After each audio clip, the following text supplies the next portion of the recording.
ทีมงานลาดตระเวนกำลังจะเดินทางเข้าสู่นกยุงเนาะ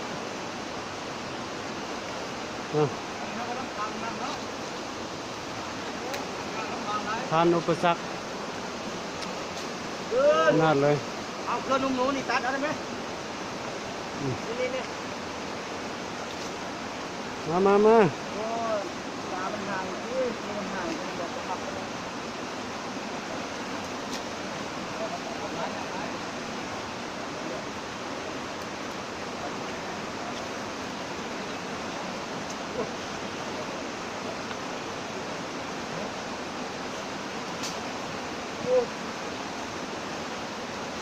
เป็นรถทุกคนเนี่ย